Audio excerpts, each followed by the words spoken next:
മികച്ച പ്രതികരണം നേടിക്കൊണ്ട് തിയേറ്ററിൽ പ്രദർശനം തുടരുകയാണ് തരുൺമൂർത്തി. ചിത്രം തുടരും. ഏറെ നാളുകൾക്ക് ശേഷം മോഹൻലാലിന്റെ അതിഗംഭീര പ്രകടനം കൂടിയാണ് തുടരും എന്നതിലൂടെ പ്രേക്ഷകരിലേക്ക് എത്തിയത്. റിലീസ് ചെയ്ത ദിവസങ്ങൾക്കുള്ളിൽ തന്നെ ചിത്രം 100 കോടി ക്ലബിൽ ഇടം നേടി. സിനിമയിൽ എല്ലാവരും ഒരുപോലെ ശ്രദ്ധിച്ചതും പ്രശംസിച്ചതുമായ കഥാപാത്രമാണ് CI ജോർജ് മാത്തൻ. പുതുമുഖമായതിനാൽ തന്നെ ആരാണ് അതെന്നറിയാനുള്ള ആകാംക്ഷയിലായിരുന്നു പ്രേക്ഷകർ.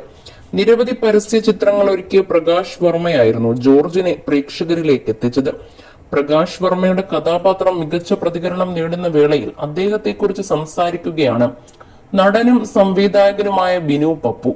ചിത്രത്തിന്റെ സംവിധായകൻ തരുൺമൂർത്തിയാണ് പ്രകാശ് വർമ്മയെ കണ്ടെത്തിയതെന്നാണ് ബിനു പപ്പു പറയുന്നത്. കൗമുദി മൂവീസിന് നൽകിയ അഭിമുഖത്തിലായിരുന്നു പ്രതികരണം. പ്രകാശ് വർമ്മയോട് തുടരുമിന്റെ കഥ പറയാൻ പോയപ്പോൾ അദ്ദേഹത്തിന്റെ ഭാര്യയും കൂടെ ഉണ്ടായിരുന്നുവെന്നും അവർക്കാകെ ഒരു ഡിമാൻഡേ ഉണ്ടായിരുന്നുള്ളൂവെന്നുമാണ് ബിനു പപ്പു പറയുന്നത്.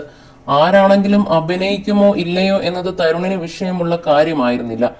ആളെ കൊണ്ടുവാ എന്ന് മാത്രമാണ് തരുൺ പറഞ്ഞത്. ഈ ക്യാരക്ടർ കിട്ടിയാൽ അവൻ പിന്നെ അതിന്റെ പിന്നാലെ നടന്നോളും.